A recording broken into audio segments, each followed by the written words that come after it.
Welcome back to U.S. Watch Truth. 1,100 Qadr-F ballistic missiles are burning simultaneously tonight across every operational sector of Ramon Airbase. Not one runway, not one hangar, every runway. Every hardened aircraft shelter, every fuel depot, every maintenance facility, every radar installation, every command node, the complete operational infrastructure of Israel's most strategically positioned airbase. The installation that sits at the geographic center of Israeli air power projection capability struck in a coordinated ballistic missile attack that began at 3:17 a.m. and ended 41 minutes and 18 seconds later, when the last Qadr-F completed the destruction of the last hardened shelter on the target list. Every F-35 Iadir assigned to Ramon Airbase, every F-15 IRAM in its hardened revetment, every support aircraft on the flight line, all of them burning at the same time in the same location in the most comprehensive single-night destruction of a strategically critical air installation in the history of modern aerial warfare. I want you to understand what Ramon represented before I walk you through what happened to it tonight. This was not a secondary installation. This was not a training base or a logistics facility that could be written off as a peripheral loss.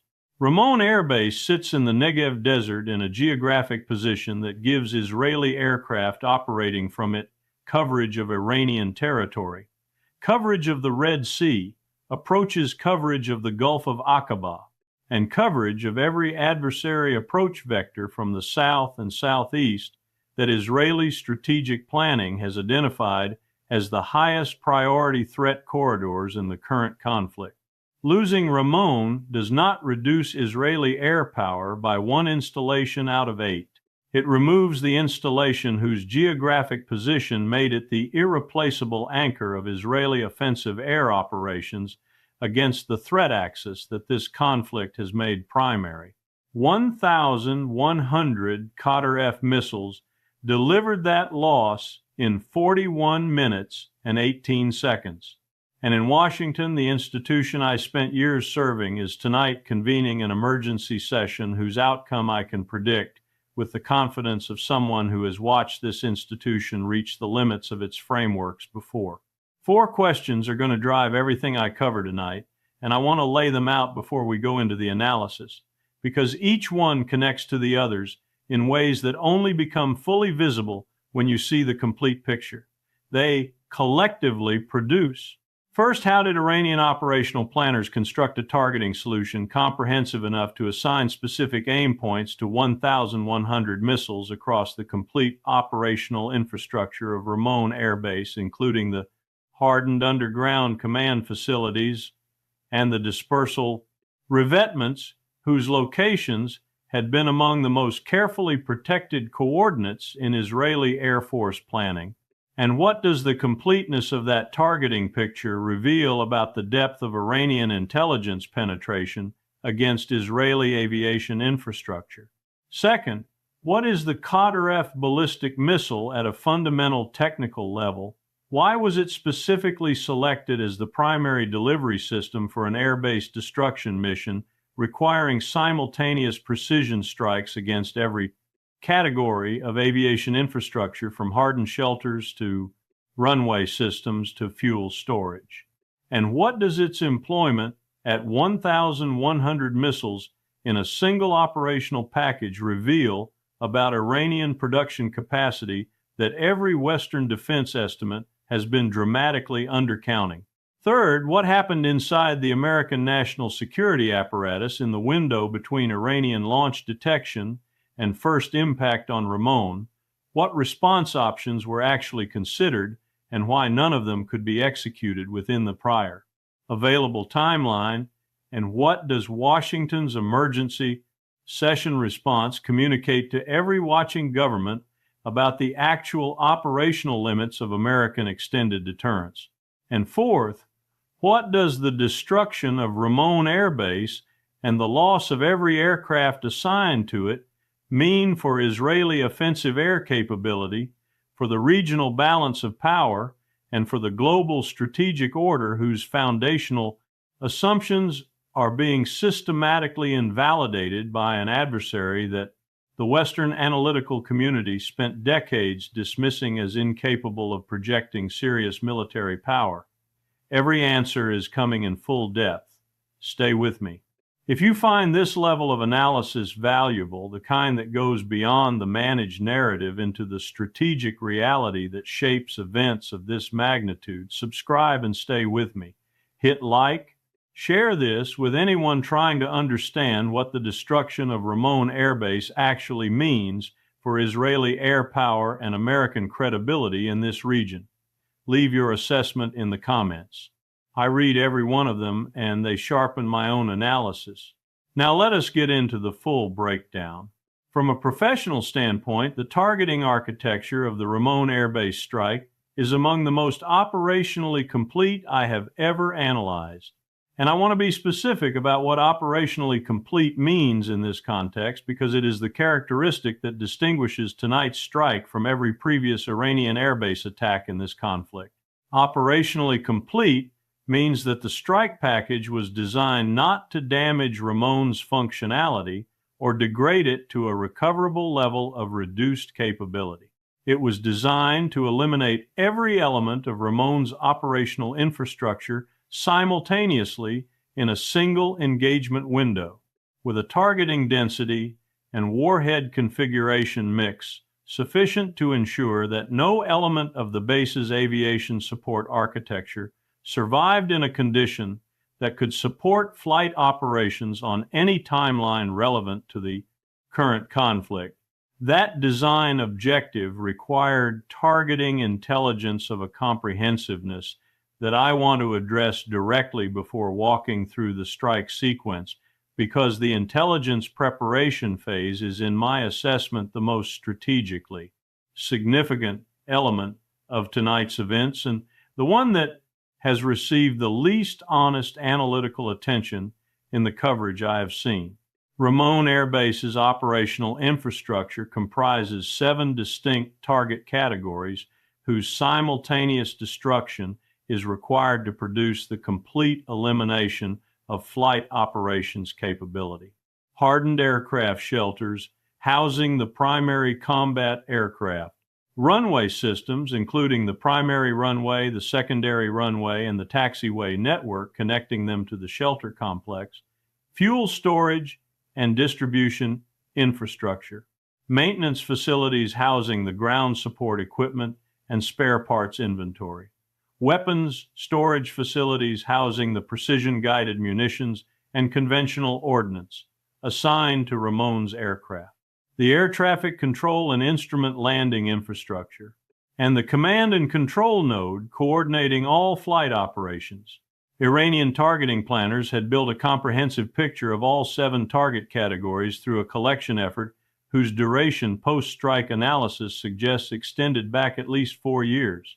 The collection combined satellite imagery analysis of facility construction and upgrade activity, signals intelligence characterizing the electromagnetic signatures of Ramon's radar and communications equipment, human intelligence penetrating the contractor networks responsible for facility maintenance, and the systematic analysis of Israeli Air Force operational patterns that allowed Iranian planners to determine the specific shelter assignments of individual aircraft types and the maintenance cycle. Schedules that would maximize the number of aircraft present at Ramon at the time of the strike.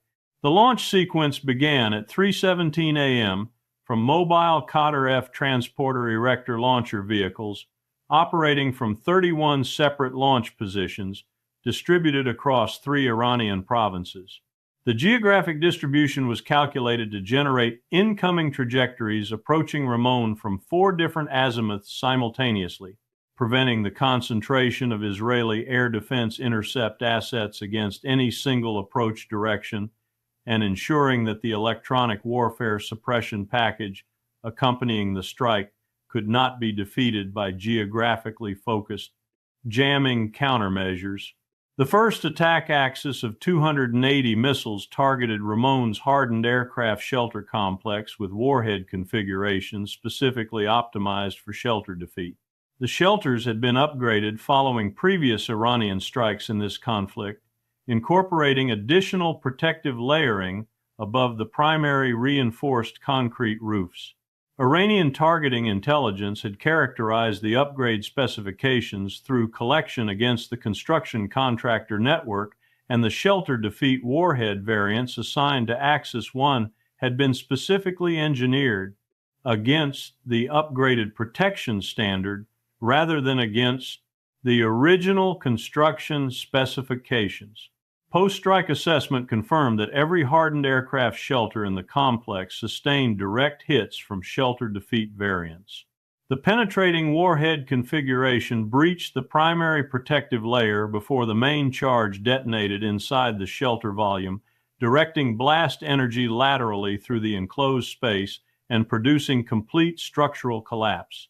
In every shelter that received a direct hit, every F-35 Iadir and every F-15 IRAM assigned to Ramon was destroyed inside its shelter before a single aircraft could be scrambled. The second attack axis of 260 missiles targeted Ramon's runway infrastructure with a crater spacing pattern calculated to prevent emergency repair within any operationally relevant time frame. The primary runway received craters at 11 separate points spaced at intervals that prevent any section from being used for takeoff or landing operations. The secondary runway received craters at 8 points with the same spacing calculation. The taxiway network received targeted strikes at the junction points, whose destruction maximizes the disruption to ground movement across the entire base layout. The crater depths assessed from post-strike imagery are consistent with complete reconstruction requirements rather than emergency patching timelines. Ramon's runways are not repairable in days or weeks. They are repairable in months, assuming reconstruction materials, equipment, and labor can be assembled and protected from follow-on strikes throughout the reconstruction period. The third attack axis of 320 missiles targeted Ramon's fuel storage and distribution infrastructure, weapons storage facilities, and maintenance complex in a sequencing pattern that Iranian planners had optimized for cascading destruction. The fuel storage strikes were sequenced to ensure fire propagation between storage nodes, eliminating the entire fuel system through cascading combustion rather than simply destroying individual storage tanks. The weapons storage strikes targeted the specific facilities housing Ramon's precision-guided munitions inventory, destroying not just the weapons themselves, but the specialized handling equipment and environmental control systems required to store and service them safely. The maintenance complex strikes targeted the facilities housing the specialized ground support equipment, whose destruction extends the timeline for restoring any flight operations capability, even after aircraft and runways are eventually replaced.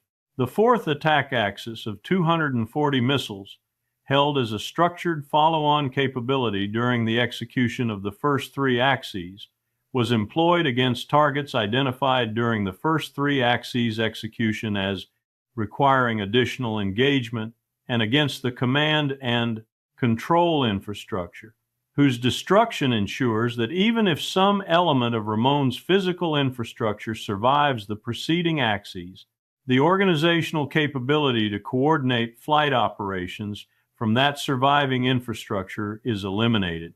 The air traffic control tower, the instrument landing system, the base command facility, and the air defense radar systems protecting Ramon from follow-on strikes, all received strikes from the fourth axis that were calibrated to maximize the duration of their incapacitation. By 3:58 a.m. 41 minutes and 18 seconds after the first Qadr-F impacted Ramon's outermost air defense perimeter, the airbase had ceased to exist as an operational installation, not damaged, not degraded, eliminated. The Qadr-F, is a weapon that I have been tracking with professional attention since its public acknowledgement by Iranian defense officials. And I want to speak honestly about the gap between my pre-conflict assessment of its operational employment capability and what the Ramon strike has demonstrated it actually is. Because intellectual honesty about assessment failures is the only foundation on which useful analysis can be built. My pre-conflict assessment of the Qadr-F placed its reliable simultaneous employment capability at between 300 and 400 missiles in a single operational package. 1,100 missiles in a single coordinated strike exceeded that assessment by a factor that reflects not a marginal calibration error, but a fundamental underestimation of Iranian production capacity and operational stockpile. Management. The Qadr-F is a liquid-fuel, medium-range ballistic missile with a range of approximately 1,000 kilometers, placing all of Israeli territory within its engagement envelope from launch positions across western Iran. Its guidance system combines inertial navigation for the boost and mid-course phases with a terminal electro-optical seeker that acquires the specific target signature in the final seconds of flight and executes precision corrections, bringing the warhead within single-digit meter accuracy of its designated aim point. That terminal accuracy is what made the shelter defeat mission against Ramon's hardened aircraft shelters operationally viable. A missile that can reliably impact within 5 meters of a designated aim point can be assigned to the specific structural weak point of a hardened shelter whose defeat requires the warhead to impact within a narrow geometric window, rather than anywhere on the shelter's general surface area. The difference between 5-meter accuracy and 50-meter accuracy is the difference between a mission that reliably defeats hardened shelters and a mission that occasionally defeats them. Ramon's shelters were reliably defeated.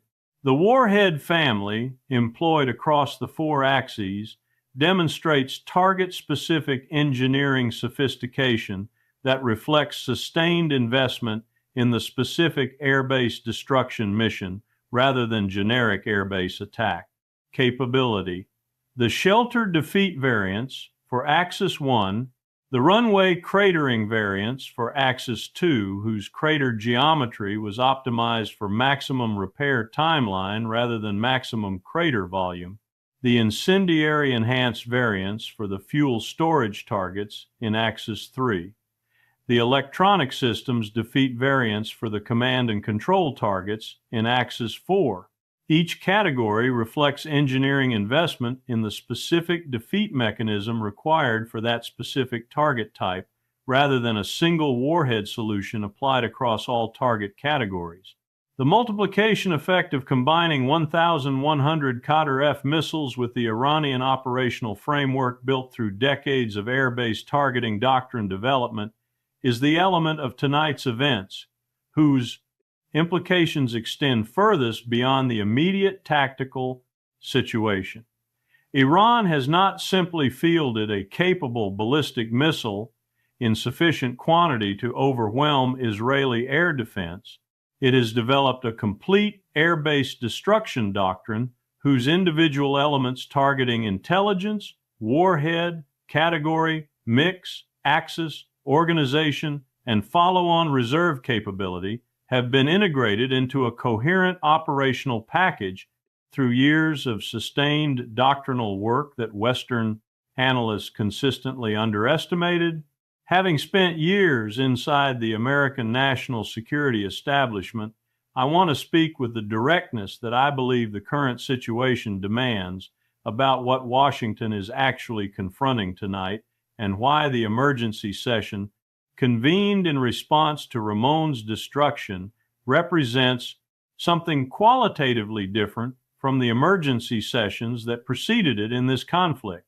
The preceding emergency sessions in this conflict were convened in response to Iranian strikes that were catastrophic in their immediate military consequences, but that fell within the range of scenarios for which American policy frameworks, however inadequate, had at least theoretical response options. The destruction of individual air bases, command facilities, and naval assets produced emergency sessions that were paralyzed in their response outputs, but that were paralyzed by the political costs of available options rather than by the complete absence of any viable option. Tonight's emergency session is confronting a strategic situation that has crossed a threshold the preceding sessions had not reached. The destruction of Ramon Airbase and the loss of every aircraft assigned to it represents not the degradation of Israeli air power, but its systematic elimination from a strategically critical geographic sector. An Israeli Air Force that cannot operate from Ramon cannot cover the southern and southeastern threat corridors that this conflict has made primary. An Israeli Air Force that cannot cover those corridors cannot execute the deep strike missions against Iranian territory that Israeli strategic doctrine requires as its primary deterrent against continued Iranian escalation. The escalation options available to the administration tonight all resolve to constraints that the Situation Room has encountered and been unable to overcome at every previous decision point in this conflict. Direct military action against Iranian launch infrastructure requires operating American air power in a threat environment that Iranian air defense has demonstrated the capability to contest effectively. Accelerated weapons transfers to Israel cannot restore Ramon's infrastructure or replace its aircraft on any timeline the operational situation accommodates. Additional carrier deployments increase American asset exposure to the anti-ship capabilities whose operational effectiveness this conflict has repeatedly validated. What is different about tonight's session is that the Israeli military's options for responding to the Ramon destruction are themselves more constrained than at any previous point in the conflict. An air force that has lost its southern operational anchor cannot execute the retaliatory strike packages that Israeli doctrine requires it to execute in response to an attack of this magnitude. The constraint on Israeli response options reduces the pressure on Washington to support those options and simultaneously reduces the deterrent effect of the Washington-Tel Aviv partnership on future Iranian strike decisions. Iran has engineered this constraint deliberately. The destruction of Ramon is not merely an attack on an air base, it is the removal of a key element of the Israeli response option set in a way that reduces the deterrent cost of the next Iranian strike decision. Each installation destroyed reduces the credibility of the threat that restrains the next attack. The strategic logic is remorseless, and Washington is confronting it tonight without an adequate answer. The destruction of Ramon Airbase has altered the regional strategic landscape in 4 dimensions, whose consequences will compound in ways that no emergency session, no diplomatic initiative, and no military repositioning can reverse on any timeline relevant to the current conflict. The first dimension is Israeli air power collapse trajectory. Ramon's destruction does not occur in isolation. It occurs within the cumulative context of every previous Iranian strike in this conflict that has degraded Israeli aviation infrastructure, depleted Israeli interceptor inventories, and reduced the operational base from which Israeli air power can be projected. The cumulative effect of systematic airbase destruction is not the linear sum of individual base losses. It is the progressive reduction of the operational flexibility that allows an Air Force to compensate for individual losses through redistribution and consolidation. Below a certain threshold of operational base availability, redistribution, and consolidation are no longer viable compensation strategies. Tonight's destruction of Ramon has moved the Israeli Air Force measurably closer to that threshold. The second dimension is regional deterrence recalibration. Every government in the Middle East that has been calculating its security posture against the assumption of Israeli air superiority is tonight updating that calculation against the demonstrated reality that Iranian ballistic missile doctrine can systematically destroy Israeli aviation. infrastructure, faster than it can be reconstituted. Saudi Arabia, Jordan, Egypt, and the Gulf states are all conducting internal assessments whose conclusions will point in consistent directions toward security architecture adjustments that reduce dependence on Israeli air power as a regional stabilizing factor and increase engagement with alternative security frameworks. The third dimension is the Chinese strategic opportunity activation. Beijing has been positioning for exactly this moment throughout this conflict, building the economic, diplomatic, and security engagement frameworks that would allow it to step into the space that American credibility is vacating at the time. Moment that American credibility's limits become publicly undeniable. The destruction of Ramon by 1,100 Iranian ballistic missiles. While Washington convenes an emergency session, provides the public demonstration of American limit that allows regional governments to accelerate their Chinese engagement without the domestic political cost of appearing to abandon a still credible American commitment. That cost has been eliminated by the emergency session itself. The fourth dimension is the unipolar transition confirmation. I have spent 30 years watching the gap between American declaratory primacy and American operational capacity widen gradually. What is happening in this conflict is not a gradual widening, it is a rapid and public collapse of the assumption that the gap could be managed indefinitely through communications, strategy, and institutional narrative. 1,100 Qadr-F missiles over Ramon Airbase cannot be managed through communication strategy. They can only be acknowledged or denied, and the satellite imagery making denial impossible is already circulating in every strategic planning office on Earth. The unipolar moment is not declining, it is over. The silence in the Washington Situation Room tonight is not the silence of an institution deciding how to respond to a tactical setback. It is the silence of an institution confronting the operational confirmation of a strategic reality it spent years refusing to acknowledge. In 30 years of military analysis, I have watched many strikes described as turning points that proved on reflection to be battles within a continuing strategic framework. Costly battles, consequential battles, but battles that left the fundamental architecture of the strategic competition intact and operational.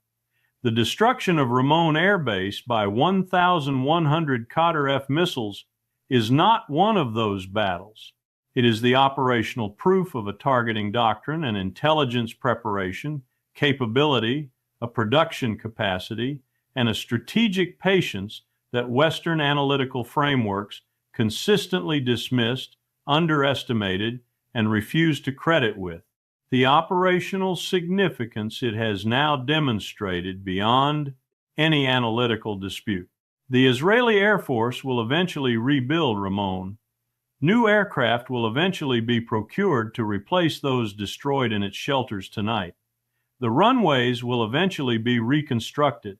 The institutional communications machinery will eventually produce a narrative designed to make a comprehensive airbase destruction sound like a recoverable tactical setback. But the strategic reality that 1,100 missiles delivered tonight will persist regardless of what the reconstruction timeline produces. The targeting intelligence that mapped every shelter, every runway, every fuel node, and every command facility at Ramon does not expire when the rubble is cleared. The production capacity that generated 1,100 operational Qadr-F missiles in a single strike package does not diminish when those missiles are expended. And the doctrinal sophistication that organized them into 4 axes with specific warhead mixes calibrated to each target category does not disappear when the engagement is complete. The question I leave you with is the one I believe the American public and every government that has structured its security around American commitments deserves to have answered honestly. How did we build a threat assessment architecture that placed Iranian Qadr-F operational employment capability at 300 to 400 missiles when the operational reality was 1,100, who is accountable for the gap between the assessment and the reality. And what does that gap demonstrated tonight at the cost of Israel's most strategically positioned airbase and every aircraft assigned to it? Tell us about the reliability of every other assessment that American strategic planning is currently built upon. Leave your honest answer in the comments. Share this with every person who deserves the full picture. Subscribe to U.S. Watch Truth. Hit like if tonight gave you something the institutional coverage will not give you. The next update is already in preparation. Stay with me.